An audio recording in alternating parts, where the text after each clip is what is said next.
Hello, everyone, and welcome to the third episode of Euro Schmoe. And so it begins. And boy, oh boy, has it begun. This is the first week we've had of matches almost every day. And we had a pay-per-view as well. So we've been very lucky. We've been very treated this week. And we have got it all covered for you. We're going to go through every match as we do.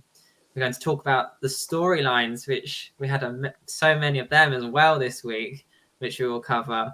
And of course, we will do our predictions for next week as well. So much to get through today. How are we all? How are we doing, guys? Good. I'm so happy. I'm sure you are. And I'm so happy you changed your decision, Liam. Ooh. Oh. Joe, what? Hello, Thomas. Nice to see you again.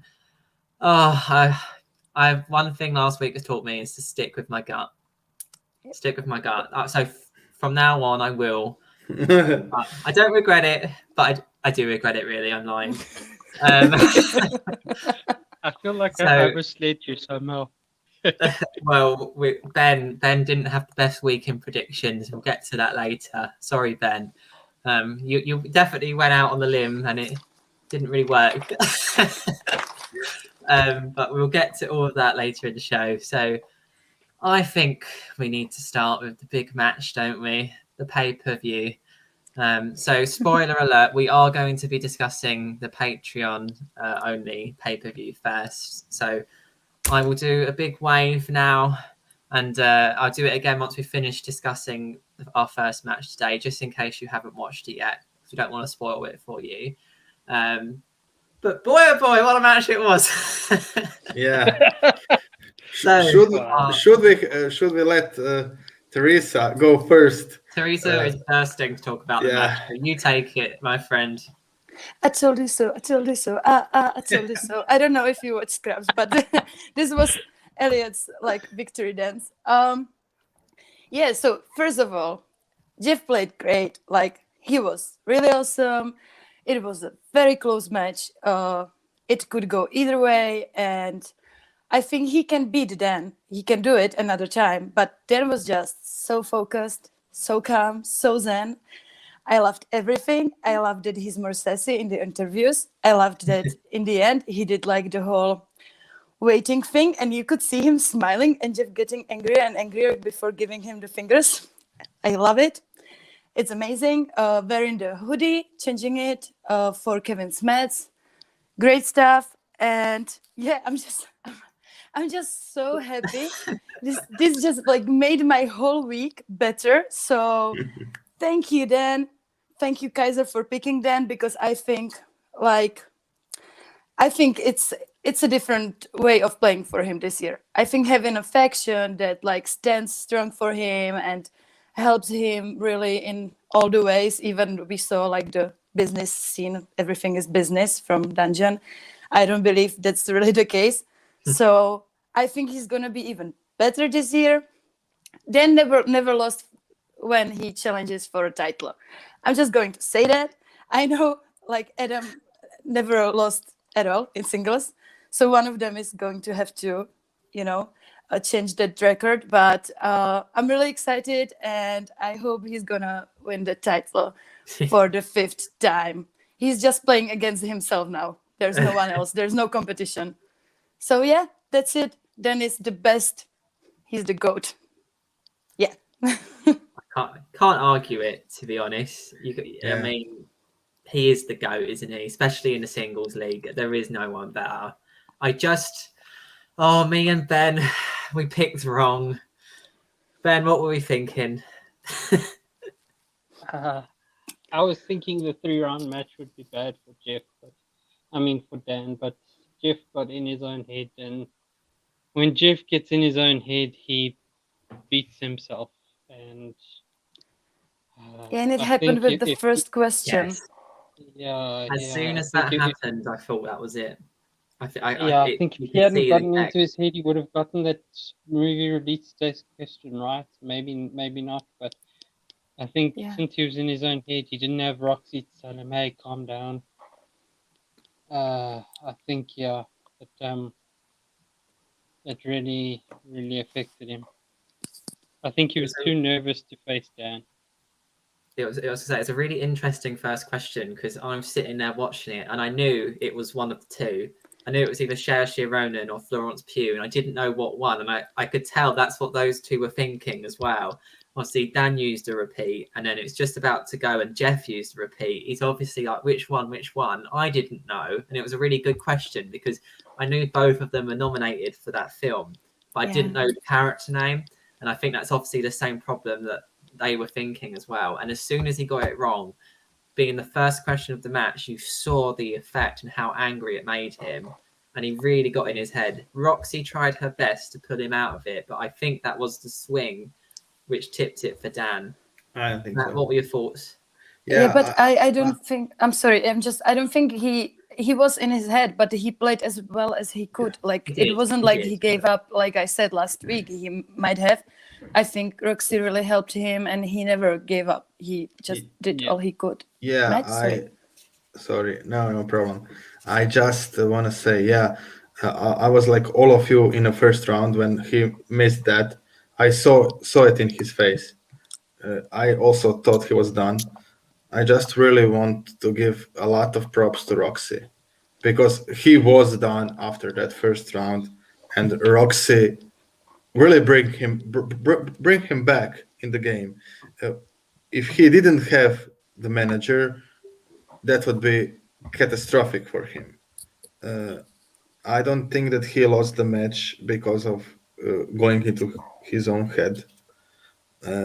Like actually Roxy said, I think that maybe he could have gotten 1 point more in the first round, but I don't think that that wrong question affected his second or third round.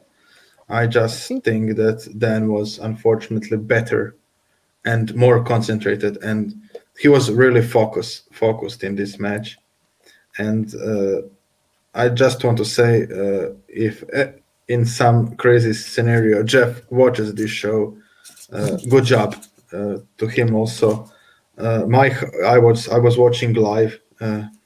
I stayed up, and my heart really broke for him when he lost. I think that I was never so empathic to any other player when he lost, like I was for Jeff. I think that Dan did deserve to win, but I don't think that Dan would be that heartbroken if he lost like Jeff was. His post-match interview. When you just watch him when he's silent, watch his face. He's so sad. I know that he wanted to prove that he can be in that GOAT conversations, and if he did win, he would be a step closer. If he did win the singles belt, then we could talk. But this way, I was wondering that too. Yeah, but I understand what they did do that. And there's no guarantee he would know all the answers to the sports movies. I understand they thought that sports is Dan's weakness, and like Roxy said in the match, when both players know so much, maybe it's better to left your opponent's weakness on the wheel than take it yourself.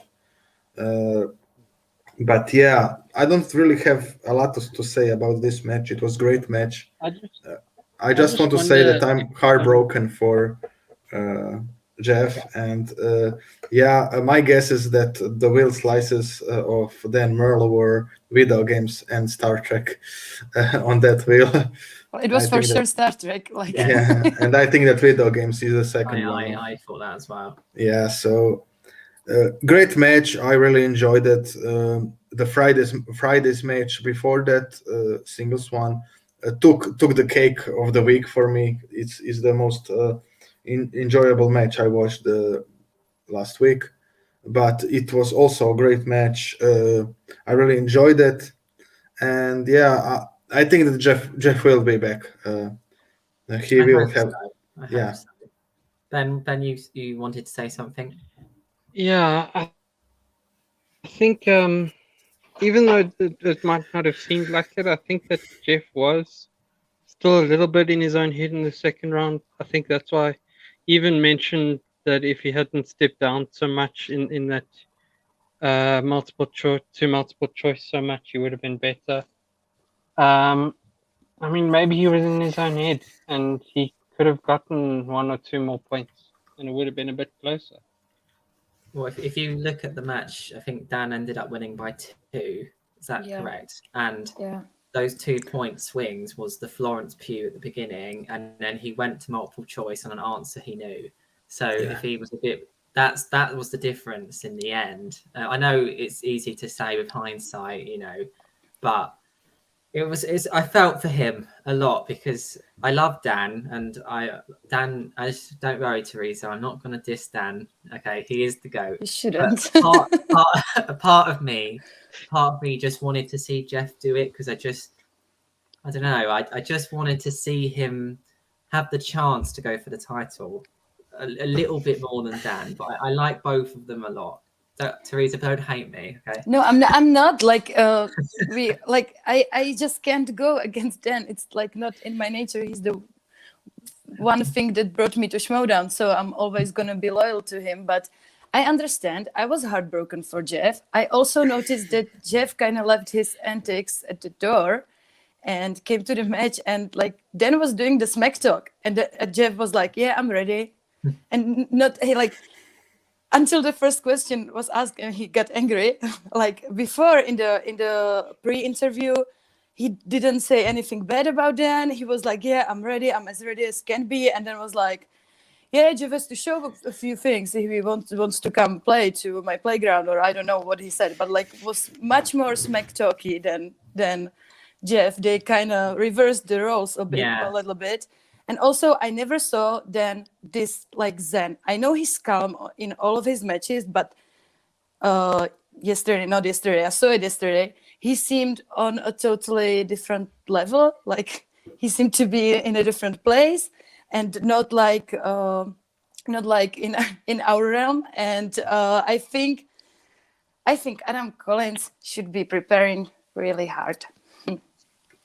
Yes. Well, he's called Dangerous Dan Murrell for a reason, isn't he? Yeah, but coyotes are dangerous too, right? So you did mention, I just wanted to pick up on what you said about Roxy. I think, again, this match showed how that is probably one of the greatest manager-player pairings in the league. Yes. I don't think anyone else could do the job Roxy does with Jeff, personally. I know he's been managed by Tom in the past, but I felt when he was with, or Finstock, whatever his name is, when he was with him, I saw Jeff give up in matches. He doesn't do that anymore. Not now he's with Roxy. And even though he lost the match, she brought him back, I think. So I just wanted to mention that. I know we're Roxy is a queen. Yeah, she is. Also, she can go on a bike for an hour and look like amazing doing it, as we saw in Sun Life last week. So I'm in awe of her this week. Like she's amazing. Absolutely. Did we want to talk about anything else in the match, or should we move on to the other matches of the week? I don't know if anyone else wants to add anything. No, I think Dan's CPE is pretty high right now. I think he only stepped down twice, or was it only once? So his PPE is probably at like 90-something% at the moment. Yeah, I think I saw 93. Yeah. So Yeah, and I think they that's both pretty got amazing. the movie release date question wrong by a year. I think that was it, 7-6, end of round one, I believe. Yes, so yeah, that was the score. Both ridiculous, really. Like very, very good from both players. And Florence Pugh, I'm sure Jeff is still angry about that. It was a good question. So I think let's move on to the matches of the week. If we just go in the order they were released. Don't forget to wave. We are done. We are done with the spoiler talk. So if you jumped out for that bit, I'll just do it again. There we go. So Moses, yes, our first match of this week was the Inner Geekdom match of Amaru Moses and Jesse Swift. Okay, I might be a bit controversial with this match. I enjoyed it, and it was great to see, again, a 3-round format of the new categories and everything. I was expecting a little more from Amaru, and I know he won, and it was his first match and everything like that. Okay, I get that. I don't know why. I had him in my head as like a Mara Chandru, Rachel Cushion, even though I'd never seen him play. I just thought he was going to be hitting the highs of these types of players because of the position he was drafted in. I didn't... He was good. I just didn't think he was that level. But I will say it's his first match. They have added lots of new categories, which he probably isn't as studied up on as the ones he's used to from the fan leagues or whatever. I don't know. I just wasn't blown away by this match, but I will let you guys take it because that's I must hop in this now. I really want to. There's 3 things. First, if you look at Amaru, he's very dissatisfied, and he also actually said that this was one of his worst performances ever, in his opinion. The second thing is experienced in play showed. I think that was the only difference why Amaru won this game. He had experience. He knew when he needed to get that JT to get the point and stuff like that. And the third thing I want to talk about is that categories, because I think that what they did this year, and I understand why they did it. Christian and writers probably wanted to make easier from people to hop into the Intergeekdom or from Intergeekdom to other divisions.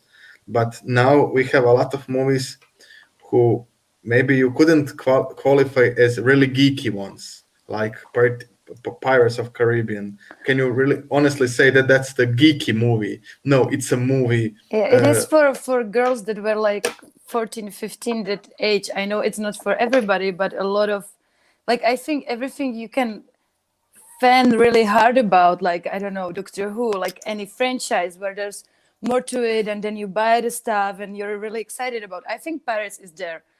Like, it's like I'm like more surprised about the Transformers because I never thought anyone actually likes them. But I know people love Pirates. I just want to say they are putting more, let's just say, general movies. There was a Terminator question. So the people who are really what we will classify as really geeky. So your comics, your mangas, stuff like that. There is a bigger aspect of Inner Geekdom now, and the players like Chance, players like Dan Murrell, players like that, I think will have more success in Inner Geekdom now, and players who only do geeky stuff will have struggles with the new categories. We saw the struggle Chandru had in the first match with the new categories, with the questions who were in some other realms. Let's just say like that. And yeah, that was the case, I think, in this match too. They both showed pretty good knowledge. Also, I think that Amaru said that on backstage. He isn't the level of, I don't know, Mike or Mara, and he did admit that. If you watch the backstage when Bateman gathered the rookies, he said, I'm really good at inner Geekdom, but I'm not the top player. And that's one thing I think that he will grow to the top player, because if you know you are not good enough yet, you will put extra work to become the best. And I think that Sam's decision to draft him actually second was brilliant, because I don't think that he could get a better inner Geekdom player. Maybe Hana, but I think that Amaru is a team player, and I think that Amaru could be a champion in the end of the year. But next year, I think that Amaru will be someone you really need to look out for. And I just want to say, Jesse, really, really good job. Don't beat yourself up. You had also pretty good game. It was I think that it's his first game ever. So yeah. I think we said in our predictions last week that Amaru kind of needs to win. Jesse needs to have a good game, and I think that's exactly how it panned out. I will say, I think Jesse was extremely unlucky with the Superman decision, and I think it should have been challenged. And I know Coy, looking back, thinks it should have been challenged. He got that right for me. I don't think that. I mean, it is right. No, it is. It was. Yeah, but he still wouldn't have won. No. But well, you know, maybe he would be in a things different go mentality. differently if there's a point in it and things like that. You never know, but he probably still would have lost. But it's the mindset, isn't it? It might have then thrown him off a little bit. Everything. So you never know what would have happened, and he was unlucky. And I think he had a really good showing for his first match, because I was expecting a lot from Amaru being the first draft. I wasn't expecting too much from Jesse, and I think he played really well. And I think he could earn points in a tournament or something like that. Yes. And to the point what you said, Liam, you have actually in Dan Murrell shows on SCN, actually he did that movie, and the episode is called Superman the Movie. Yes. It was funny, and people, I think PJ said, like, people are sending him the picture of it, and but like everyone makes mistakes, so it's okay. It's just unfortunate it happened in this way. I didn't. I don't see it as a writer's mistake. I think that Coy should have challenged that. Yeah. But he's gonna know that now. I don't think he's gonna make the same mistake again. Yes. He's gonna be on his toes now. I hope so. And look, I think go on, Ben. you've got a sort of a rookie manager and a rookie player who both weren't confident in that answer. Yes, he was right, but if he was more confident and had said, okay, I challenge, maybe in his next match he'll be ready to challenge. But I think under the fact that he's a rookie, he has a lot of opportunities. As Thomas has said, it was actually just released as Superman. So I don't know. So that's a tricky question. Yeah, so the whole thing should have been maybe if he had challenged, they would have checked and they would have maybe changed it. Maybe if it was Superman the movie on IMDb, they would have accepted it.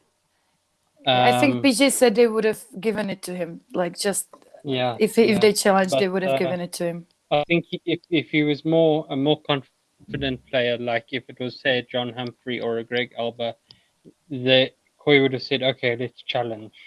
Since he was a new player, there wasn't that confidence that Coy could stick to and say, yes, let's challenge this. Maybe if he was with, say, a Roxy or a, Sam, they would have instantly jumped in and said challenge. But let's be honest, they're two rookie players, two rookie, and a manager that's in his sophomore year. And to be honest with you, I think that I think he did well. I honestly do. I think if he had challenged, maybe he would have had a different mindset. He would have hit his 2. But would that have made any difference? Amaru hit his 2-3, and did he hit his 5? I can't remember, or did he? He didn't have to answer his 5. Okay. So maybe Amaru would have had to answer his 5. But I think to your point, Liam, about Amaru, he's a rookie player. So let's be honest here. If he give him 2 more matches, he'll be up there with the Kalinowskis, with the Chances, plus like Chance Ellis. I mean, not Chance Ellison. Mark Ellis said, we've got new categories here, and the rookie players and the managers have to learn these new categories. It's true. We'll see. We'll see with Amaru. I don't think I can say with confidence yet he's going to reach those levels, but I think there is potential. I will say that. Yeah, Thomas is talking about the benefit of the doubt clause. I think this is kind of a special case because no one challenged in time. Yeah. So you have to challenge in time to be able to go against the decision, and they didn't do it, and then it was too late, and no one catched with on it, I think, until the third round, and then you can't do anything about it. So it was over by then.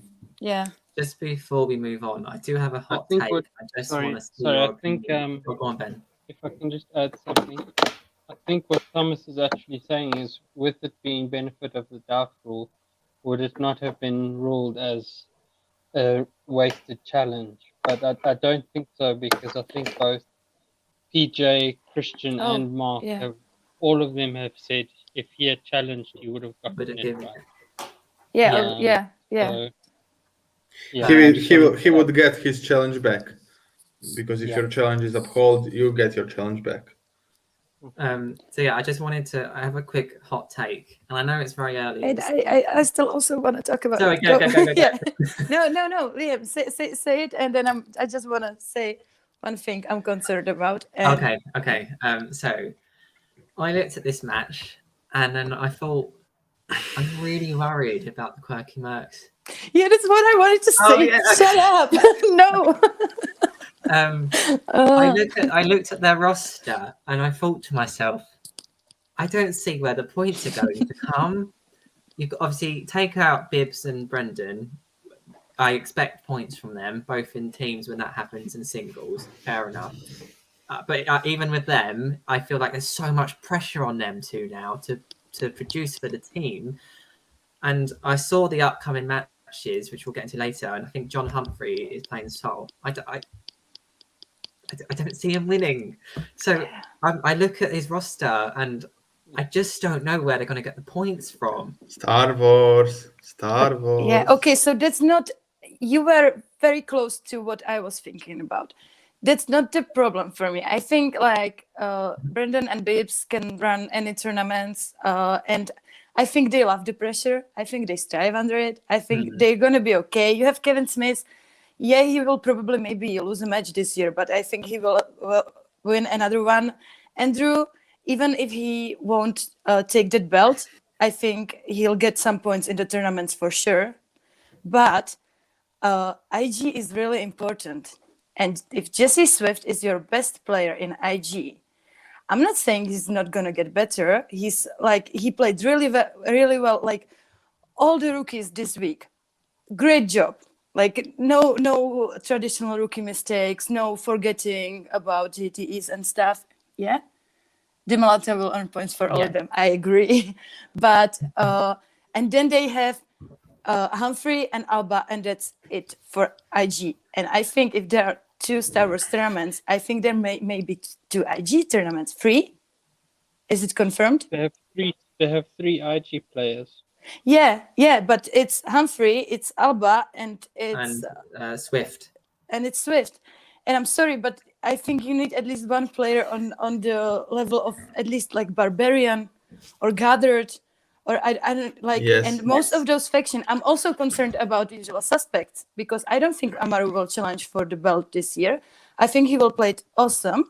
He will play awesome, but I don't think he's gonna get there. And they have another one suspects, yeah, and then they have Jacob Wittenben, and every other faction has like Hannah and Damon, or Dan, Mara, and Robert Parker. So I think Mercs might be in some trouble when the tournaments will come forward. So if we are talking about Mercs, I think that they won't win this year, but I think that they can be in a similar spot as Rockstars were last year. So Rockstars didn't have a really good Star Wars player, let's be honest, other than Damon, who was the champion and had to sit out.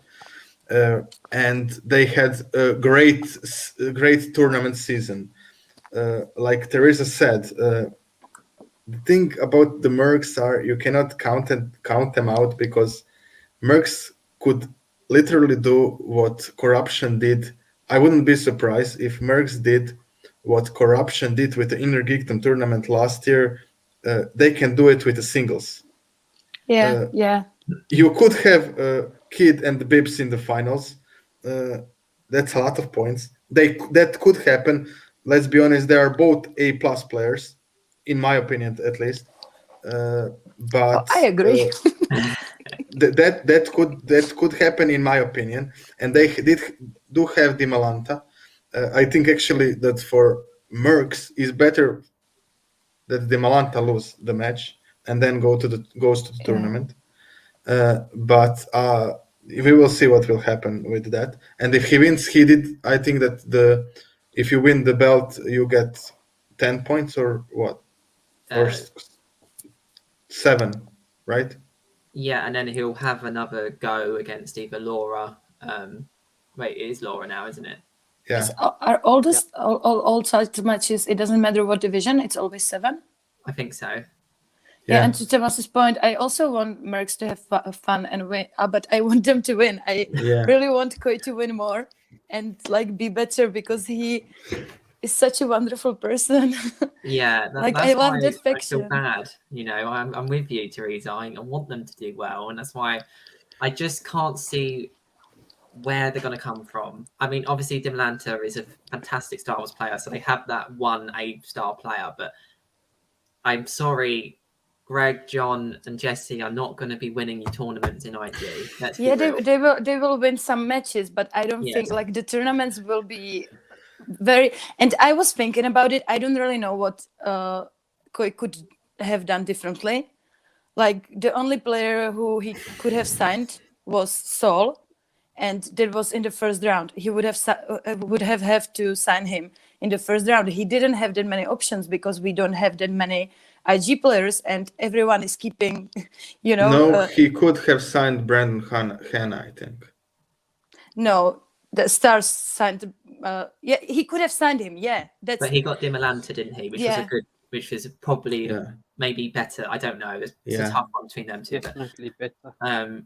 Anyway, we can move on. I was also thinking about it, how concerned I am, and I don't want Mercs to lose. Like, just to answer your question, yes, it is. Championship is if you win it, it's 7, regardless of division, and it's 8 if you defend. So, okay, it's fair. That's a lot of points that Dimalanta can bring to Mercs soon, and he's capable. Also capable. And also, it's not bad if he loses, because then he can go to the tournament. Yeah. So, but no matter if what he will get Scrimshaw for the first match, I'm gonna murder anybody. Like, no, give him some fun. Please don't do it this year. Also, no, I want this to be like the last match, like the final round. These two, because I Going think to the sudden that death. match was the best match of the whole tournament, and it was the first one. It was the Yeah. best Star Wars match for me last year, like at all. I think. Yeah, you can argue it. I And mean, then we can go to the Star Wars match of yes, this week. Yes, nice we got a segue. bit carried away there, but yeah. So the second match of the week, really interesting match actually. Wasn't my favourite, but it was an interesting watch because of the way it panned out, which was Marie Wilson of The Usual Suspects on her debut, Dragon Con player, so expected a lot, against Sean Sulivan from who is now Corrupted. So Ben went Sean. He was the only one to go Sean. And for a good sort of 3/4, halfway, I was like, Ben's got to do it. Yeah. Ben's got to he's got to prove us all wrong. He's got this in the bag, and it didn't work. But I bet you're excited for a lot of that match, Ben, weren't you? I was so excited. I was so happy. That was going to be my first point, and then it just all went wrong.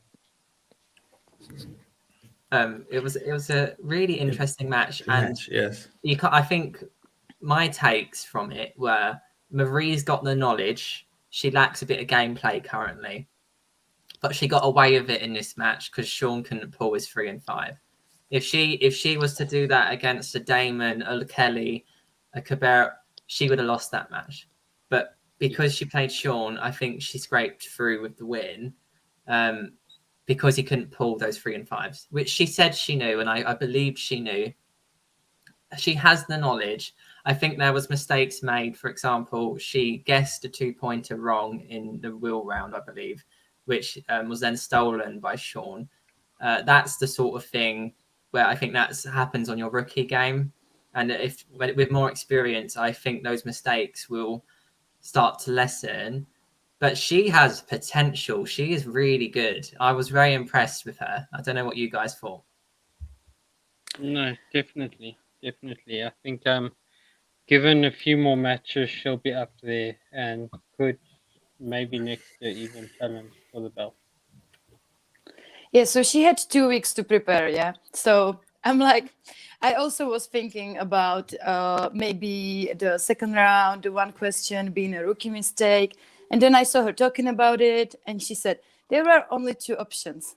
I maybe overthought it. Like, I was second guessing myself, and I wasn't sure. Like, of course, he stole it after because I knew what the other option is going to be. But like, she wasn't sure. And it's true. I went to Darth Vader also in my head, like in first for that question. So I'm not sure. I don't think she made like, maybe that was a slight error, but I'm not sure if it even was. I think for having 2 weeks to prepare for that match, like going from the Dragon Con to Star Wars, if she had 2 weeks for this, like people get scared because if she has like 1-2 months to prepare and go all in only on the movies, and she was great in every aspect. I think that like best rookie we saw so far. I agree. I really liked her with Sam. Also, what a start for the Suspects. Like Suspects and Dungeon, what a start of this season for you. Yes, go on. Okay, so I will say this. First of all, I was always a Usual Suspect fan because Sam is my favorite player ever. And I'm so happy they had that start because I don't agree with you, Liam. I think that Usual Suspect this year could challenge because I think that Amaru could get some points. I don't think he can be a champion this year. I never said that. That was Teresa. Yeah, I'm not, but I also said he can get some points. I don't think he can go for a championship. But I think that Marie, everyone should be scared of Marie. She had 2 weeks to prepare for her first Schmoedown match. She showed that in pressure situation, when she is behind, she can pull herself up and win the match. That's very hard. You are a rookie. It's your first match. You are behind and you win. That's something I think people overlook. She didn't stress out. She didn't panic. She didn't forget.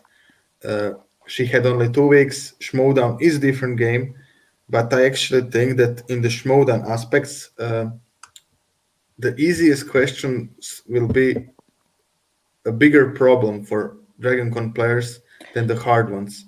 I think that third, 3 and 5 pointers are something they probably know, and the easier questions is the ones that will fall through the cracks because there is a lot of information. I would put her right now when we like to talk about the tiers of players. Right now, what I saw, she is someone like Molly Damon, which is very good starting point with I think, and I think that she will get much better. Like you said, Liam, I forgot about that, but she had only 2 weeks after DragonCon to prepare for a completely new game. And she will learn the game. I like that she has a little bit trash talk in her, because she immediately said, "I knew that those 2 questions," and that was what I like. And I think that no one should take her lightly. I think that she and every other DragonCon player, like actually Alex said, can be a champion in the Star Wars division this year, actually. And I was very impressed with her debut because she was behind and she won the match. I didn't expect. When I saw that she's behind, I said to myself, okay, oh well, usual suspects will lose this one. At least they won the Inner Geekdom one. Because I didn't think that she will be able to stay calm and answer those questions in her debut match. But I was very pleasantly surprised about her gameplay and actually ability to stay composed. Ben? Yeah, I would agree with agree with everything that's been said. I would also like to say that if this is the way that the DragonCon players are going to play, I would be scared for someone like Thomas Harper, who I've watched on the other after shows, and he seems to be in watching the Schmoedown, watching the Star Wars matches. I think he's watched just about every Star Wars match. I think he could win.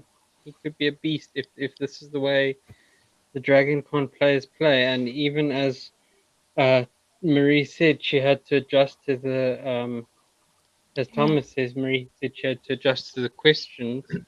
I think if Thomas Harper watches this and watches this match and he's actually trained by the Den, I think he could go very far in this. Yeah, and I already liked Thomas before. I think he also talked about being in at some of the matches in the audience. So he follows Schmoedown for a while, and I really like his attitude. He reminds me of Bateman a little bit. He's like all in on the rules. What can I challenge? What can I not challenge? He's a lawyer, and I'm now even more excited for Zach. So yeah, I think it's a good start for the DragonCon players. Yeah, I couldn't remember my brain. But I also wanted to say, Sean, very good game. Like, yes. I think he improved. I think he, like, if he was better in his third round, and that's always, like, you never know. So I think he can prove to be a valuable asset to Corruption, and he played even better than I expected. So both of them did play better than I expected. So good job. Yeah, I'm glad you brought up Sean. I even though he lost the match, I actually think it's a very good sign for Corruption because they have Scrimshaw, who is on top tier level. Yeah. They have Sean as their second, who, if he can sort out his final round, as you said, can also give a lot of points. With there likely being 2 Star Wars tournaments this year, he is a very good B player to Scrimshaw, I think. Because I think Marie Wilson is Suspect's A player. So if he came close being the second player in Corruption against Suspect's first player, he played really well. He just needs, if he can just sort out that final round, like you said, he could get a lot of points for the Corruption. So it's boding well for my team. Yeah, servers are gonna be crazy this year because this wasn't the like top tier players, and already we have matches like this. I also think the reason I just came back to this, I just want to say that the reason I was a little bit disappointed, I think, with Amaru and Jesse's match is because we saw Mara and Chandru scrapping so hard for it, so we were like this excited, and then of course, like new people coming to the league are not gonna play as good, but Mari did. Mari already played on the top tier level, and she can be only better. So I'm really excited for her, and I really like her. She's so nice, very, very, very sweet person. Women rule the world. Yes, and all of the women won their matches from the start of the year. Very, very true. Ben, did you have something to add? I just want to ask, you said Marie is their A player in Star Wars. Who is their B player? I can't remember their lineup. Oh, I'd have to look. Oh, it's Nikki I think DeMalanta. Nikki DeMalanta. Yes. Okay. Yes. Well, I mean, that's not too bad a B player if she's been training with Andrew. So I think they could be a beast in tournaments. Yeah, I mean, Suspects has Star Wars covered. Don't know. I think it's IG, which may be the problem, but we'll see. We'll see.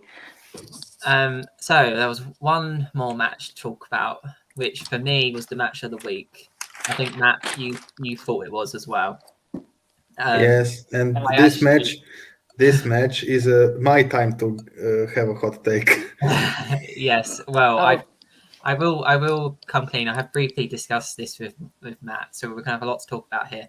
And of course, talking about Marisol Mckee versus Vinnie Mancuso of Swag. Marisol being of Corruption, and they sacrificed a lot to keep her on the team. And for quite a while during that match, I was concerned she wouldn't put it through, but she came back, and I thought she was brilliant. Well, I will say this. Everything you said about Amaru, I thought about Marisol. So she's a very good player, but let's be honest, Liam, can you put her in a tier of Ethan Irvins, Brandon Myers, Bianis, Dan Murrells, Adam Collinsons? You can't. She is not that A-plus player. Liz is better than her. If any female competitor will be a champion this year, I think it's going to be Liz. I think that next year Marisol can be a singles champion. I don't think that Marisol is the one who can be a champion in singles league. Let's be clear here. In singles league this year, I think that she's someone who is on the level of Mike Kalinowski. I think that that's Marisol's singles player level. I was disappointed. She didn't get 7 points in the first round. She only got 6. And yeah, I actually think that Vinnie lost his match when he gave her Middle Earth.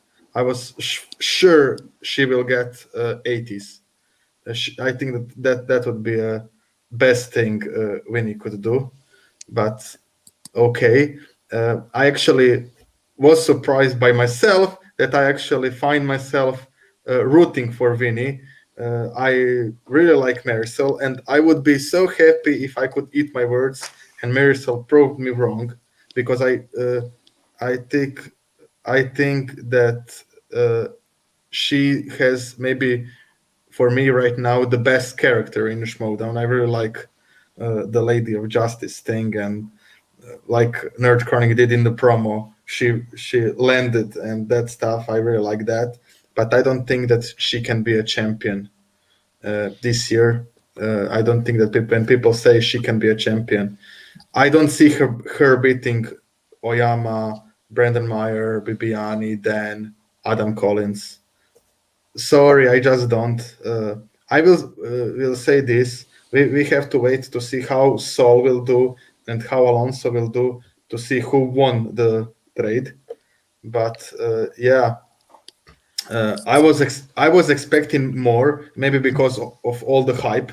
Like Teresa said, the hype was very big. So my expectation for Marisol were like this. and maybe I didn't get this, I get that. But yeah, I don't see her beating the top tier of Schmoedown players on her own. I will say not this year. Yeah, I will say this. Maybe not in singles, but definitely in teams. I mean, the deception matches were that's true. She could be. That I won't contest you. I think that she can be a teams champion this year, but I don't think that she can be a singles one. No. I think that the trade was good for corruption because of team chemistry. Adam Collis and her are very good and know each other from before. And I'm sure she's training with them. So yeah, and she's training with everyone, I'm sure. I just don't think that, not that she's a bad player. I don't think that all the hype that people saying that she can be a champion, I don't think that that's true yet. I would love if I could eat my words. I need to jump in. I'm sorry. You were holding it in. I saw it. You were like, okay. I respect everything you said, but I disagree with it. I was really impressed with Marisol in this match. If you look at the match, the 2 questions she got wrong in round 1, I felt like she knew the answer. She got the surname wrong on the director, and the other one she mislabeled it, but I could see she knew it, if that makes sense. She had parts of the answer, but just not quite. She was given opponent's choice. He gave a Middle Earth, which could have sunk so many players. She navigated it quite well.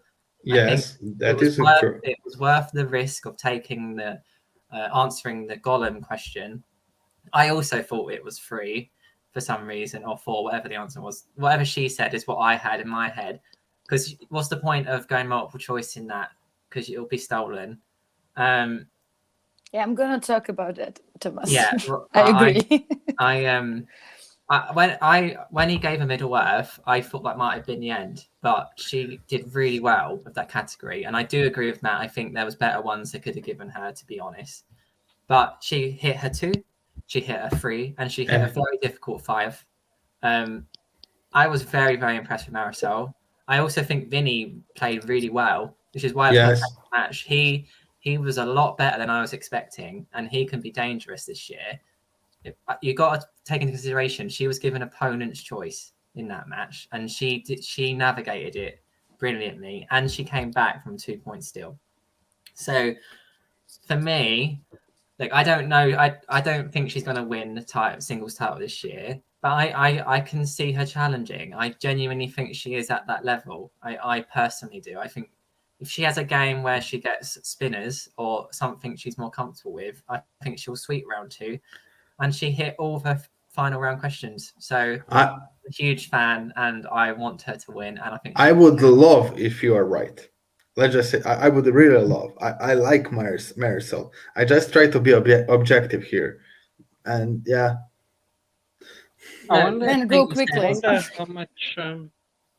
I wonder how much the new categories had to do with this match, because let's look at the Black Cinema. I know Winston, and it was a big thing with Winston and Vinnie, and that might have been a chance. I wonder how much these new categories are gonna stump even the best of players, like a Bibbs. Go on, Teresa. I feel like you're the first. Okay, so I just want to say, I think that every time, like now, in this time, it's not like 2 years ago, if you gave someone multiple choice and they answered and got 6 points, then it was like, it wasn't multiple choice, not multiple choice, opponent's choice, then it wasn't very well used. I think now, all of the players prepare for the whole wheel. I know they have like a 1 day or I don't know how long, but they will be prepared for all the categories, at least a little bit. So I think having that steal for Vinnie, I think like it's enough. He wouldn't get it any other way. I also think it was good to test Marisol, because you really don't know what she knows. She haven't played in that many matches, and it was a good strategy. I was surprised that Vinnie is obviously a good player in Lord of the Rings. That's something new to know about him, and I think that still was a really good opportunity for him. And if he was able to like finish it in the third round, then we would be talking like completely differently about this match. I also want to say that I think like the pressure on Marisol is too much. Nobody ever said that she has to win the singles title this year. I don't think Shannon counts on this. No. I think she wants her back because she's a great singles player, and like that team, I'm not even sure it's their B team. I think that they may be the A team on corruption. Yes. So I agree with that. And they're like so in tune, like Adam and Marisol. You can see they just want to play together, and I think like people are like, I'm so sorry for Marisol. She must be like, you got 2 picks out of this trade, and like she's under so much pressure. I'm really glad she won this match because people would be really nasty if she wouldn't. And I also, last thing, for the Dan, I also think this trade like isn't only about Duralde and Sol, Right. but because she had these picks, she could get Mark Riley after, and she could get like her whole faction is affected by this trade. And I think it's a win-win for both ladies. I think we will see, but I think both ladies like gained a lot from this trade. That's true. I agree. It was great for the Den because I think the Den going into the draft possibly had the weakest free agency, and that was kind of beyond their control because their star player, their first pick of the final year, is not in it anymore. We lost Tom. So they had Paul and Ben, who I think are both good. I don't know if they're top tier. We'll see what Paul does this year. So getting those picks were important. It's true. It's true. Yeah, but I was really heartbroken for Vinnie. Yeah, even more than Jeff, because he's the first No. player that seems to like Winston on his faction. And they were vibing really well. And this is the first time I saw that Vinnie really cares for this game. And this is the first time I saw he really understands this game. Like he used all his JTEs, he used all of things he could use, and he was really trying. And in the last question, when he was like, "Oh, I have no repeats, right?" So you could already see he lost it, but he was really heartbroken. He was really blaming himself about it, and I still think he will be a steal for Winston. I think he could like shine in a tournament setting and win some matches, and he's the real conversation for me after this match, because I was so surprised about everything he did in this match, and I love all their bits, like drinking margarita, drinking something else. Amazing. I hope he's gonna get some wins this year. Yeah, because don't get me wrong, Marisol is a great player. Yeah. And if you lose in that way, and you lose to Marisol, you have a lot of potential. So yeah, I think that Winston actually was left in this match very happy, because now he knows, okay, I can put Winnie with someone who is also okay, and I can have a pretty okay B team. Yeah. I don't know on the top of my head who would be their second team. But Haley Fouch, maybe? Yes, maybe. They have Zipper as well, don't they? Yeah, they have Zipper. Zipper, so yeah. Him and Winnie could be a pretty good team. All dungeon. Nice. There's a lot of choice, actually. And they already know each other. That's good. I like it. Just imagine if the two of them call themselves X Dungeon or Out of Jail or something like that. It would be so funny. There's a lot of choice. I think I have Jen Kemp as well, who I think is a good player. So we'll see who he picks together. Just before we move on, I just wanted to quickly talk about the Black Cinema question. I would say I'm not an amazing trivia player. I know a little bit. I'd probably get 90% of the 2-point questions right. I thought that was a really difficult question. And I know it's a new category. For me, that was a really hard 2-pointer. I don't know what your guys' thoughts were on that. I knew nothing. I think Winston also said that it was like a deep reach, that it wasn't one of the first movies he would like watch as a black cinema movie. So I will say this: black cinema isn't something that is in my wheelhouse. I did watch Friday and stuff like that, who are more universally known. And I know Coming to America, the movies that actually Winston said he watched with Winnie, and those deep cuts.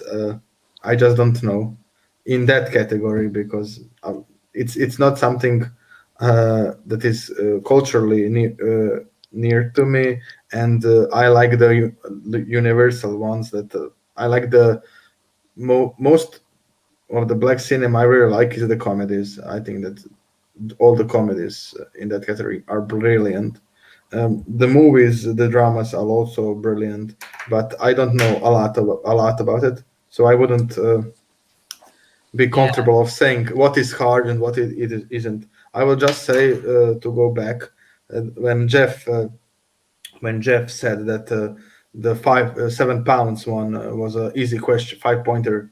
I know that Jeff wasn't very satisfied with the Dan Murrell's question, 5 points.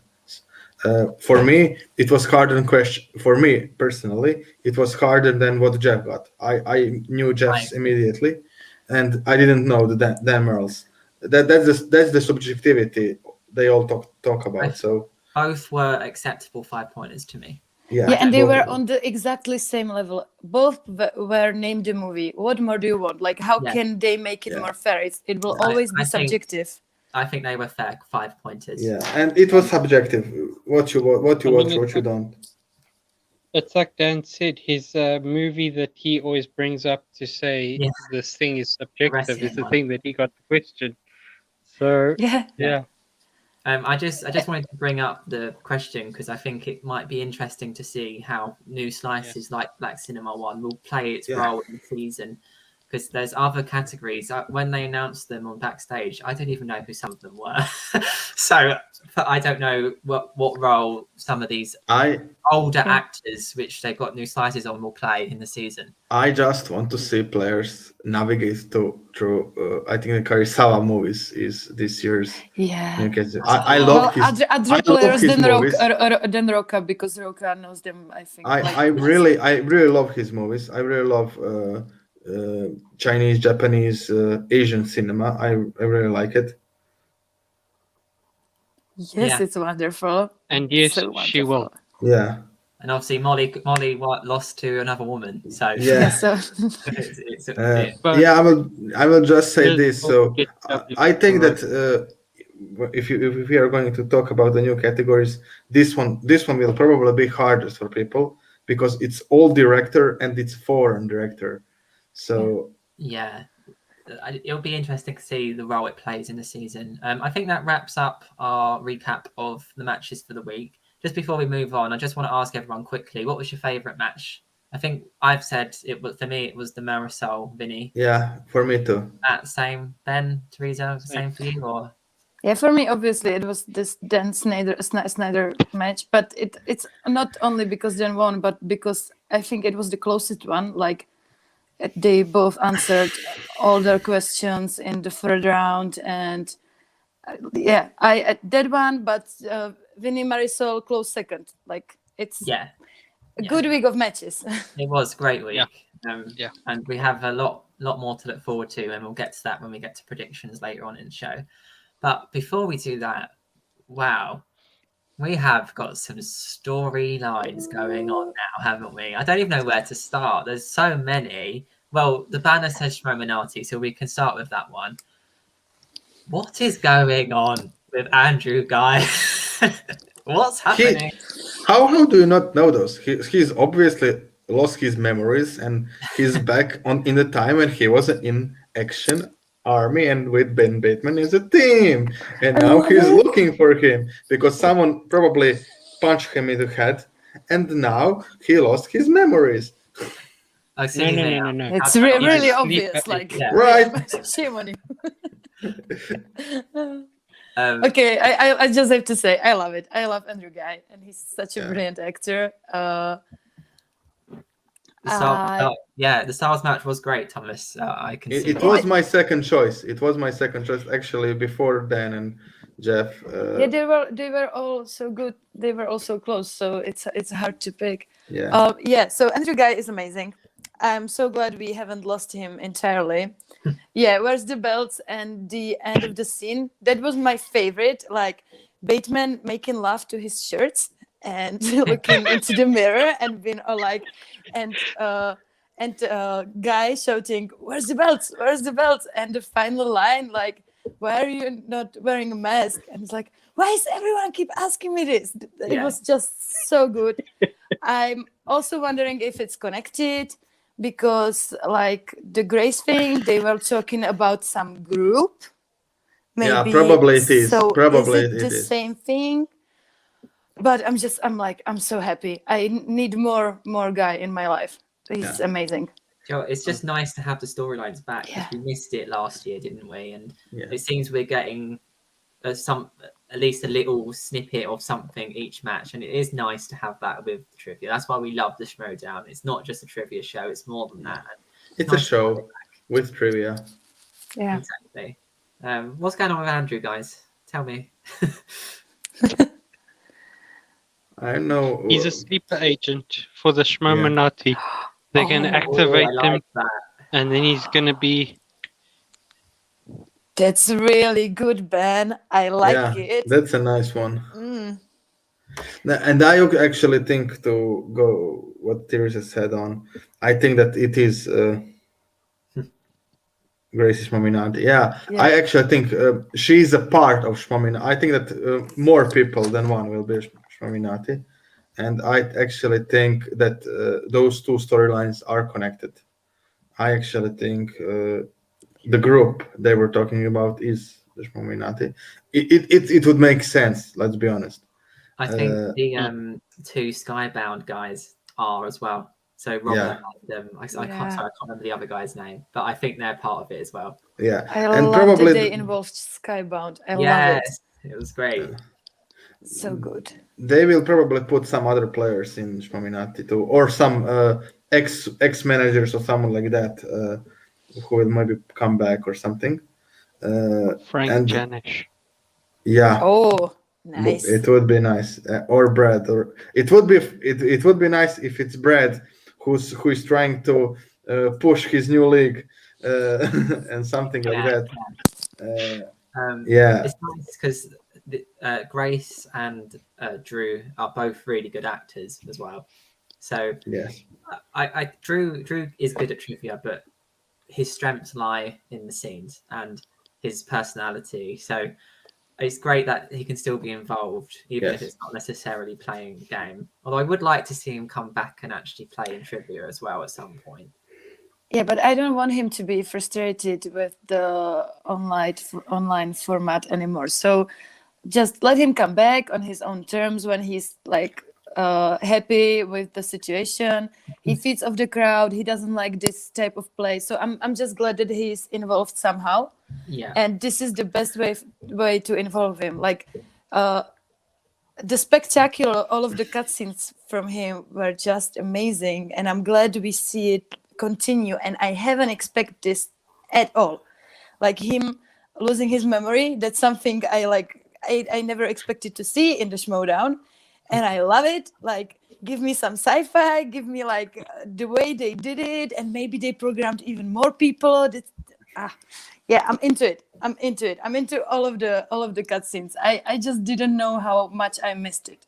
Last year. I really liked Grace coming back as well. I thought she was done, so it was a surprise to see her come back as Christian. I also never suspected her for Schmoeminati, so that's no one did. Nice I think that no one did. No one did. I think the only thing that I wasn't happy with, and maybe it's just me, but I don't like Chandru going against Winston. That was Okay, Ben. I will tell now. This is my favorite storyline. It's for me. When I saw this, I just told myself, okay, this is brilliant. Bravo, Christian. It's brilliant on so many levels, and I will tell everything. It's actually for me more interesting than Shmominati, and if they put it all together, I will be even more happy with this. Because I didn't think what Ben said, that they could program people like sleeper agents. Maybe Chandru was a sleeper agent for Shmominati all along, designed to destroy Sveg from inside. It would be nice. Wow. But yeah, it would be nice. But we're getting into some theories. yeah, but it's very, very nice what Christian did, in my opinion, because now you have two options. If Winston, because of his new job, Liam said last week that Winston has a new job. If Winston has a new job and has to leave, you can write him off the Schmoedown naturally. People will be pleased because it's part of the storyline. Winston can go if he has to. It's interesting. It's nice, and if he can stay, he can do what Christian did with corruption. That yeah, I love that. It's war everywhere. And if you actually see this, if Winston can stay, then you can say, okay, Winston, for example, told Chandler to do it to get Laura on his side or something like that. If Winston can stay, so I think that it's genius, because now you have possibilities depending on what happens with Winston. You can write him off if you have to. I wouldn't. I would be very sad if you have to, but it can be natural, because there's options, isn't there? Yeah, there is options, because we all know what happened with RMB. He leaving was sudden, and it wasn't natural, and it showed on his faction, because his faction, I think, to that point did pretty well. They were up there, and when he left, it was very bad for the faction. And this way, you have options. You can do whatever, and it can be fun for the audience. And I loved it that Laura finally said, "Okay, I like corruption, but when it comes to it, I first want to become champion. I don't care." Where I am, I want to be a champion. That's what I'm going for. That's what I want, and that was very nice storyline for me. So now I want to ask the best of the week, if you ask me. What was that, Ben? Ben, can you say it again? The third person? The third. I'm sorry. I think I can. Who is the third person? Because Chandru said he could get someone else, and he knows exactly who. So who's the third? It will be fun if it's Ace. Yeah, there's more candidates. Like I was kind of thinking that Vinnie will also go like I was so all glad on hating Winston, but I'm glad Winston has some people on his side, so it's not all. It's Lon or Ace. It's Lon or Ace. I think it'll be Ace. Can you trust Lon? Like, I don't know. What about Eric Zipper? Maybe. I was thinking that too. But seeing Vinnie not doing it, I'm not sure about Zipper. But that would be good too. I think Zipper or Ace. But storyline wise would be very nice if you have one member of final exam for Winston and one member of final exam against Winston. It would be very funny for people, I think. Yeah. I think that that's something that Lon could pull off without damaging his game. I think that Lon could pull off not liking Winston and not damaging their game, their team chemistry and stuff like that. Because if he could pull off the league, I would hate it to be Oyama. Yeah. Yeah, I don't. No, I I don't please want that. don't. I No, don't no, No, please no. Not Lon is one of the best at character work as Yeah. well. Yeah. His persona last year is probably the funniest character. I loved it. I loved the delinquent. I thought it was I'm amazing. so excited to see him again. I wonder if he's going to stick with that this year or he's going to be something else because he's been the professor, the delinquent. It'd be funny to see. I thought it was so funny this last year. Is there anything else story-wise we want to cover? Yeah, I want to say I laughed when Finstock was like, "I have a serious question for you." Like, how stupid is Bateman's face? And I was like, yeah. And they were like bonding over how stupid is Bateman's face. I liked it. I'm not normally like a big fan of Finstock, but I loved it. I loved their funny. like evil laugh. Funny. Everything, all of the cutscenes were amazing. But yeah, I'm most interested in the Schmoe stuff, but probably only because it brings us more Andrew Guy.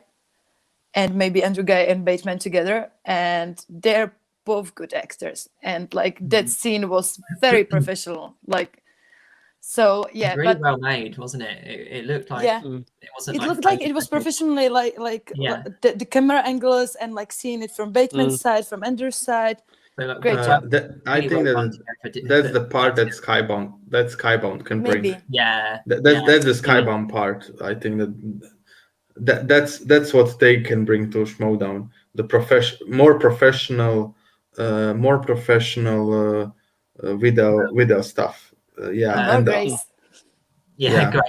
And I actually I'm very excited when they can go back to the studio because I think that the production will be much better when the studios open up again. Fingers crossed we can be. I just hope we don't get that horrible laugh from Ben Bateman anymore. Oh yes, really, I love it. Like it makes me cringe though. Yeah, it's a cringy one. It's a cringy one, but it's cringy like intentionally, you know. But if you hear it multiple times, also creepy. It's okay. It's okay if you hear it once or twice. But if you hear it every time, it will become just cringe. I mean, if we get more of Roker and Finstock talking about it, then it might be worth it. Yeah, they can comment on his eyebrows next, you know, like only them discussing Bateman's face.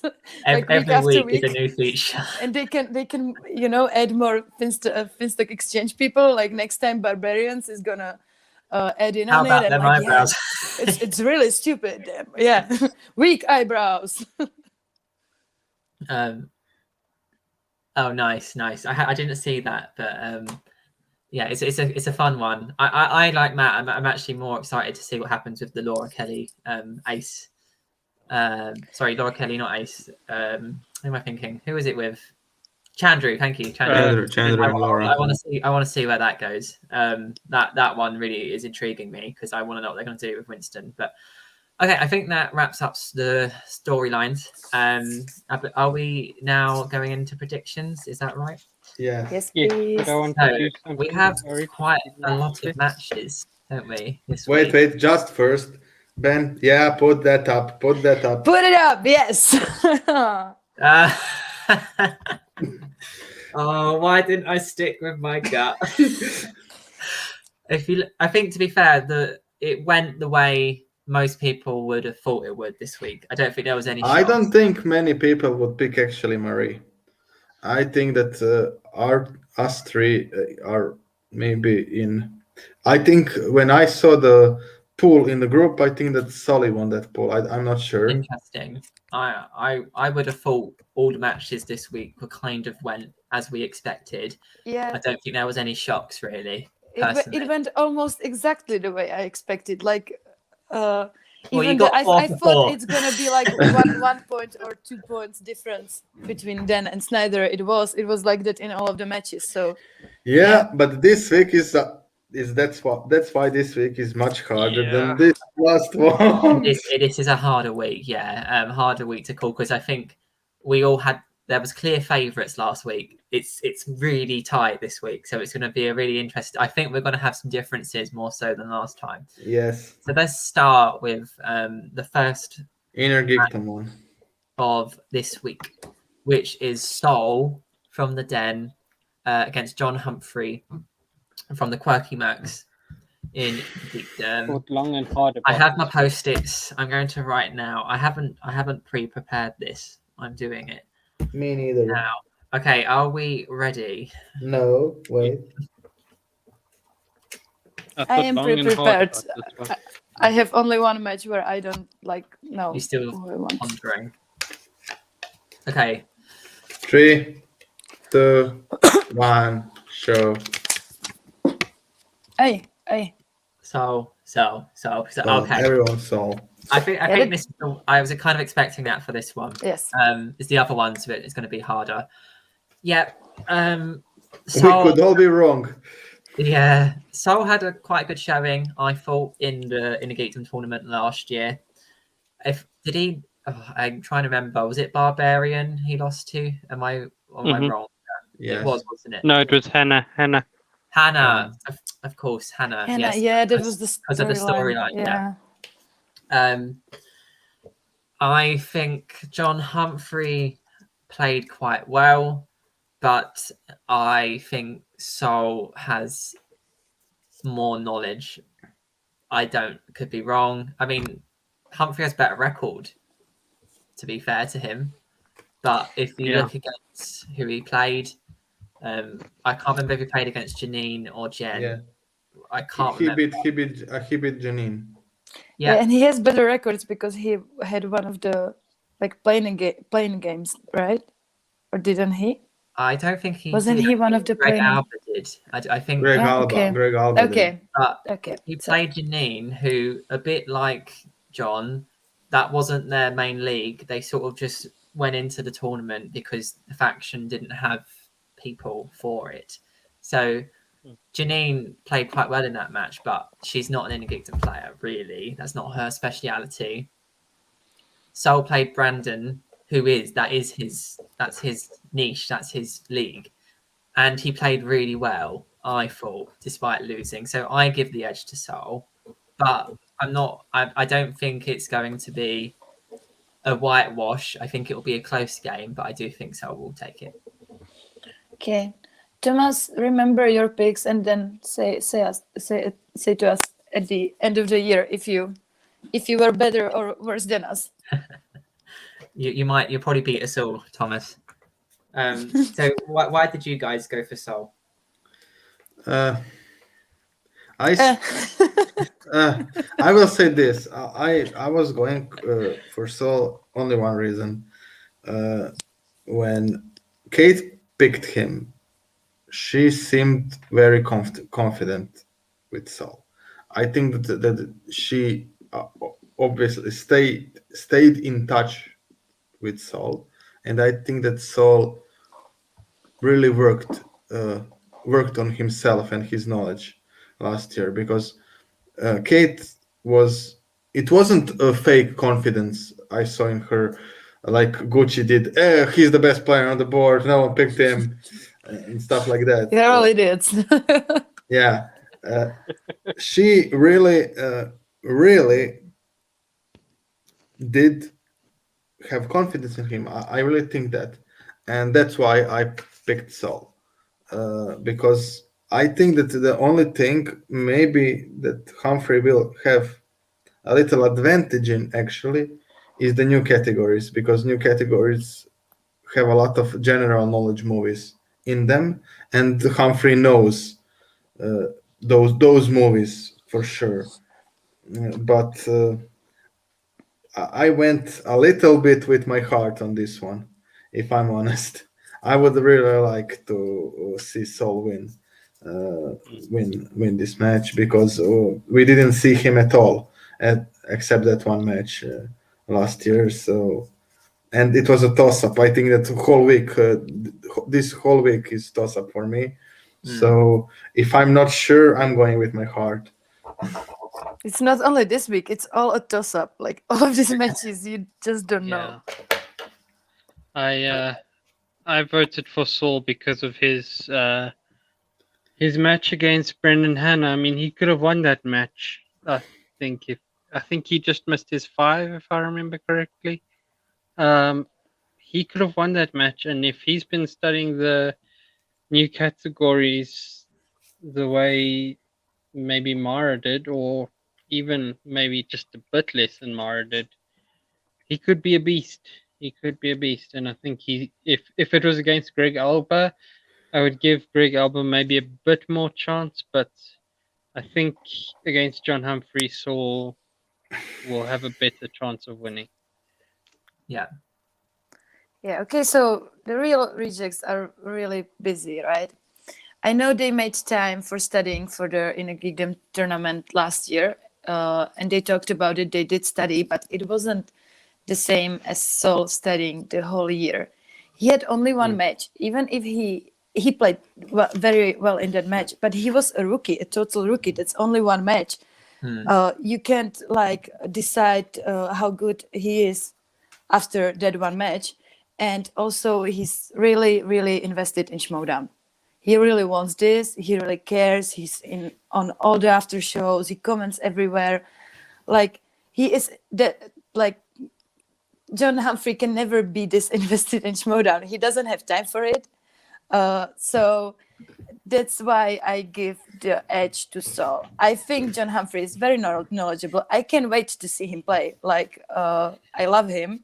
Maybe if I went with my heart, I would go John Humphrey. But I just think he can't make that dedication that Saul makes to the league and to Kate. And also, how excited are we that Kate finally has a match? I can't wait to see her and to see her new persona. So yeah, it's probably going to be Saul, but I again wouldn't be surprised. I wouldn't be surprised if any of the matches wouldn't go the way I expect. Yes. Yeah. Saul lives, breathes, drinks Schmoedown. Yeah. I think John has too much going on. Okay. Thursday is, oh God, this one is hard. Of Finstock Exchange against Frankie. That's the one. I have one. I'm with Matt on this one. I'm going with my heart on this. Okay, I am. You will have a heart pick into this. I don't know. Okay. I know why I'm going with. I'm not going with my heart. I'm going with my twisted logic on this. But okay. Okay, so now I know who you pick if you're not going with your heart. Are we ready? Wait a second. I'm looking at where Sam picked Frankie. Okay, then yeah. You made a decision. I did. This is probably the hardest pick I've had to make the whole time we've been doing this. Okay, 3, 2, 1. I'm going with Brother Lomas. Oh, we're split. We're split 50-50. Nice, I like it. Me and Ben are on the same train again. Didn't work last time, so maybe it's our revenge. It's possible we just don't know, right, about these players. Yeah. It's a really hard one for me. The only reason I'm going Frankie is, and I have no justification. I just feel like Brother Lomas might be stuck in the character work and it might affect his game. There's no reason for me to believe that. It's just, I have nothing to go on. So hence why I'm going Frankie. That's it. I'm going Brother Lomas because of my twisted logic. And that's Brother Lomas is very active in the group. And in all the Twitter and stuff like that. So in my opinion, if you're active in a group and stuff like that, you probably have time to study, because I don't think that you will went to the Schmoedown, get the chance, and then spend most of your time online and not study. That's my logic. Because most fans who were active in a group and hopped in the Schmoedown did pretty good. And that's the only reason I picked Brother Lomas. Yeah. Yeah. Good point. In the dossier. Yeah. I just 5 million gone down to 220-page dossier, which we'll never know how big it is. No, we know 80 and some pages. I think that. Is that the final word on it? No, Roca actually said that in Barbarian. I think that it was. Now we trust him. Yeah, I trust that he also because confirmed it. Yeah. Yeah. Okay, 80. Yep. 80 is still a lot. A lot, yes. And that's why I'm going Brother Lomis, because I think that he's a fan and he's very invested in the group and in the community. And I think if you are invested in the community, you're probably invested into studying too. That's my logic. I don't know anything about any of them. I think that Frankie is Sam's player, right? He's in usual suspects. Yeah. So I will root for Frankie because I want usual suspects to do very well always. But I think that he will lose, unfortunately, and that Brother Lomis will get the first points for Finstock Exchange this year on the board. Yeah, I'm same. I just don't know how they will play.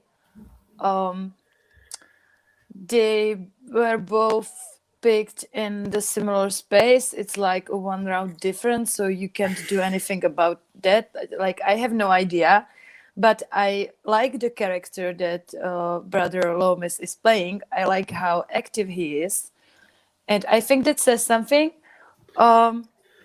So this is just me supporting him because I have no idea which one of the two is better. So I just picked the person I really want to be in the league.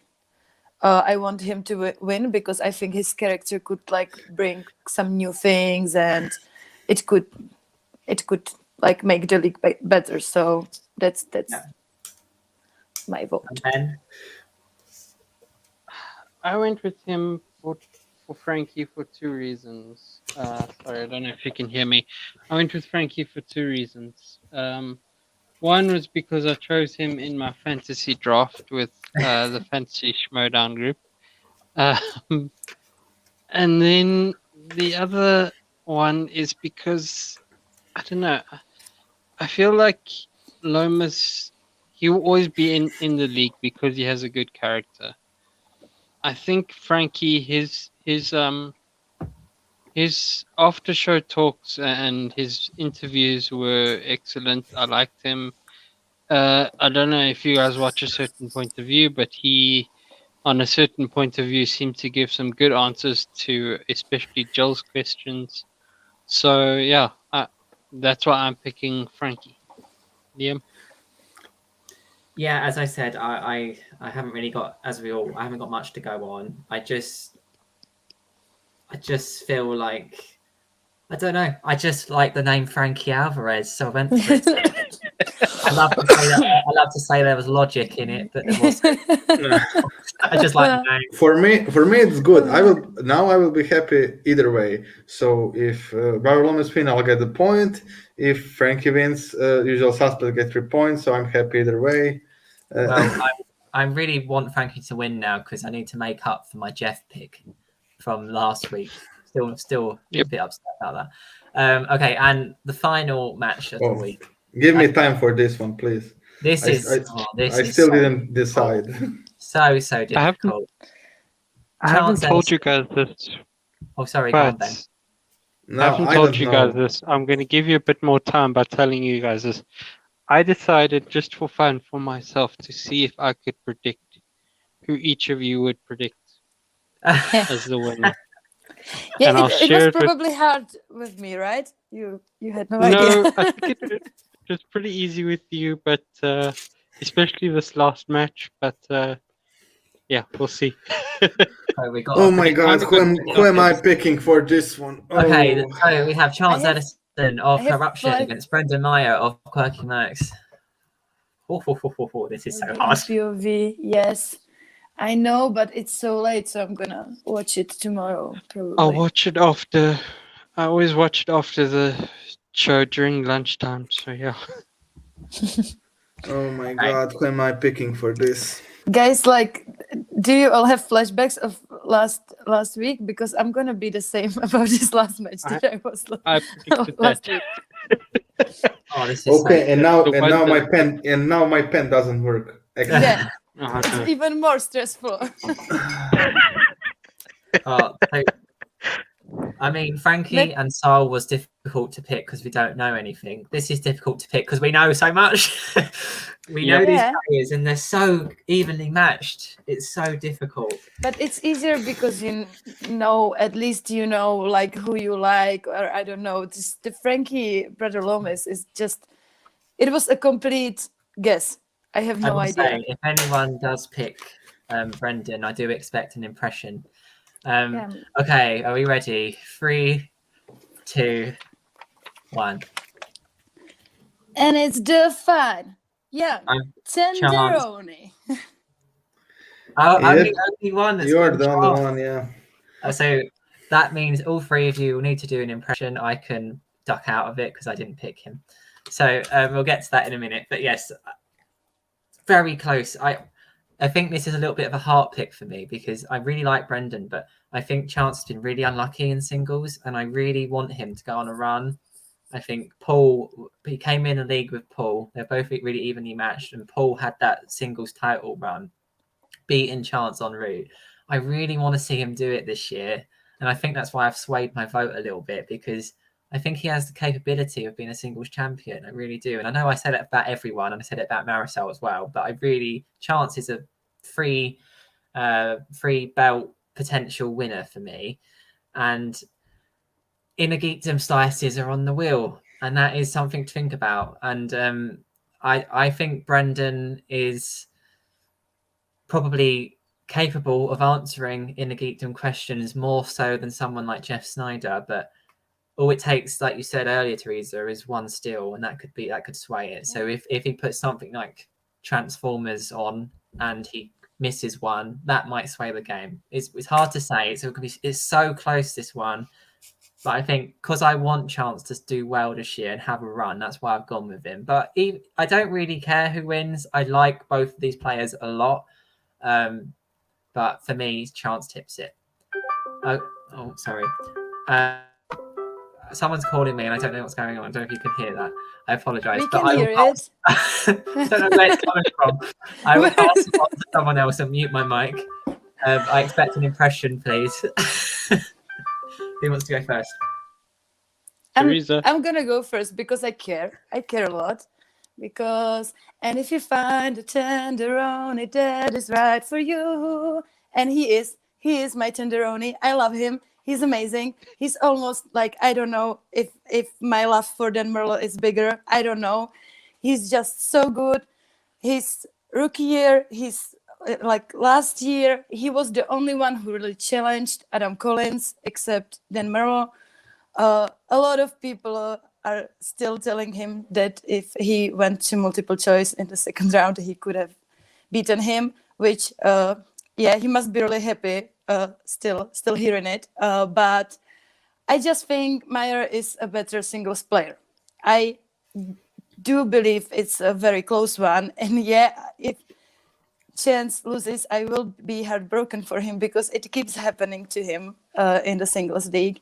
But he's okay. He has his 2 belts. He went for the IG belt last year. So I just really want Meyer to have the singles belt this year and the team's belt at the same time. Great impression, by the way. Very impressed. Thank you. Who wants to? I was training. I will go next, but I cannot do the impression. No. Oh, come on. You're not going to get a tenderoni for me. Very good. Yeah, you see what I did there. For me, this is very hard. I know that on Friday I will just watch and enjoy the match. I think the Chance is a player who has most potential and didn't show it of all the players. I know that people know to say about that, about Janine, who is obviously very good but doesn't have many luck and her record doesn't show it.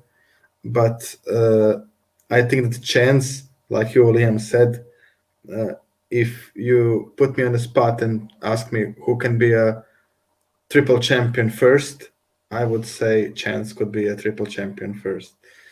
And I think for him, the pressure is enormous in singles. and I think that's his Achilles heel. I would love for him to have, sorry, Mike,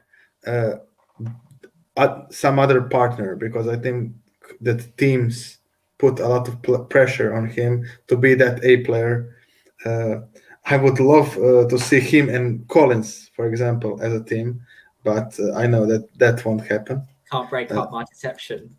No, I know, but I just took Collins as an example because he's on his faction, and yeah, this year we don't know when we'll get teams, so chance will be better. But I did pick Kid because I think that last year Kid was that. If I have to pick the A player from Shazam last year, it would be probably Kid. It's really hard with that perfect game. They were both on point. Like it's hard, but if you put the gun to my head and say choose, I would choose Kid, and I think that Brandon can win this as a chance. I'm still conflicted. I had 3 times had the thought, like Liam had last week, to say, okay, I'm changing my mind, but I'm not changing. I'm not changing.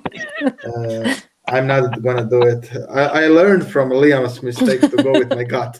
Well, maybe. And Matt, sorry. And yeah, that's why I choose Brandon, because he really shown himself in the singles, in the singles especially. So I don't know. I will have to watch and see. I will be happy either way. I'm not that big of a fan of Brandon Meyer as Teresa are, and I want chance to win because all the things you said before. So I'm going with the Kid, but either way, I'm happy, and I know I will have a very good match to watch on Friday. So I'm happy. Yeah, it's gonna be great. I just think like Brandon is the best singles player without a title, without a singles title. I think he's the next one in line to get it. So, yeah. It could. No, I think right now maybe it's Drew McQueenie. Yeah, but I think if Kid and Drew McQueenie played, I think Kid is better because he studies and he knows the game and he strategizes and everything. Of course, Drew knows more. That's like obvious, but I think you need.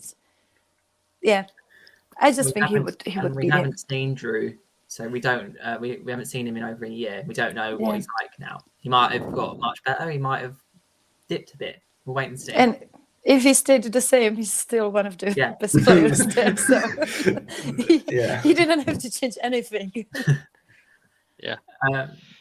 Ben? My turn, I guess. I'm picking the fine, young Tenderoni.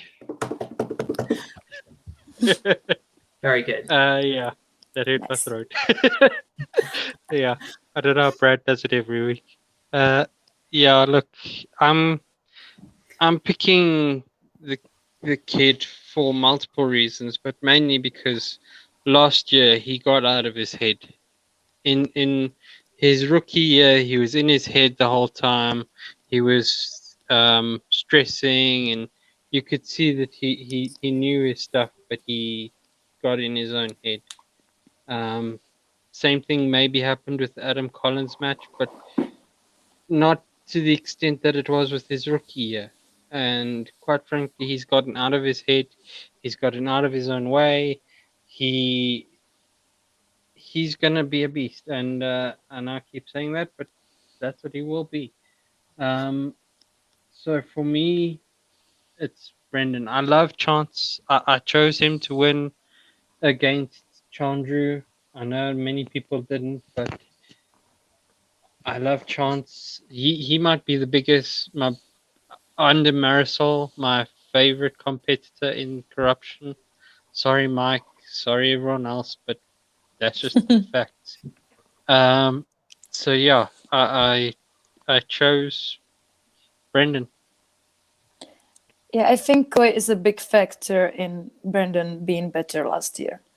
I think having the emotional support and Shazam being together, I think Brandon is now in a place to like win it all. So yeah, I do hope he. I will say I found it very cute actually. Last year, Brendan's breathing and pacing. I miss it now. Like it was kind of cute to watch, but Yeah. I hope he's able to control that now. Yeah. Teresa,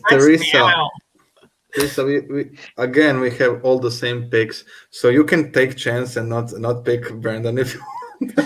Yeah, sure. I will do that. Sure, just for you. This could be the week I go ahead of you, or I could go even further behind. So we'll see. Although Ben, we got some similar picks going on. We both picked Alvarez, so we'll see what happens. I guess that wraps up our predictions for the week, and I guess that wraps up our show. Is that everything we wanted to do? I believe it was only to Yeah, that is a good point. That is a good point. Oh, come on, Chance. Please, I just... yeah, it's happening again. I'm sticking with my gut. My gut said Chance. I'm debating, but I won't change. I did that last time and it didn't work. So it's true that his bad luck in singles has to break at some point, right? He is an amazing player and it keeps happening to him. It could be the year. Stay with your pick. Yes. Okay, I hope so. So we've been going almost 2 hours now. It's been a really good show. So much to cover this week, and next week shall be the same. So I guess we'll wrap it up there for today. Thank you guys for coming along on our little talk today. Thomas, thank you for your comments. Really appreciate them. It's great to interact with the fans. So if anyone else wants to, please feel free. We'll bring them into the show. Yes, so that's it from us. I'm Liam. I'm on Twitter at PsycheLiam, PSYCHY Liam. Not Twitter. I'm on Insta. I don't have Twitter anymore. What about you guys? Want to plug? I'm on Twitter as Teresa_Sky, and we're also on Twitter as Euro_Schmoe. So follow us there. And that's it. I'm so excited. Like this week was everything I wanted. So Matt? Very happy. I just want to thank everyone who watched. Please leave a like, leave a comment, and subscribe if you didn't already. I hope you liked our show this day, today, tonight, and the next week, and the next week, and then the next week. And yeah, you still cannot find me on Twitter. You will be able soon. And please follow us on Twitter, Euro Schmoe, and I'm active in a Facebook group, so you can find my comments there and maybe some posts. And yeah, see you next week. And Ben? Yeah, I'm the same. I don't have a Twitter yet. I promise this week I'll make it. This last week was just too hectic to even worry about Twitter. But yeah, I'll make it Twitter. But I am on the Facebook group. You'll see me voting in polls, commenting. So I'll be there. And just want to say to Thomas, thanks for joining. Good night. I hope you sleep well. See you next Sunday. Bye, Thomas. Thank you for being here with us. Joining, Thomas. It's really nice to meet you during the show. So I guess we'll leave it there. It's been a pleasure. And until next week. I have no catchphrase. Euro Schmoe. Euro Schmoe. Thank you. And if you find a tender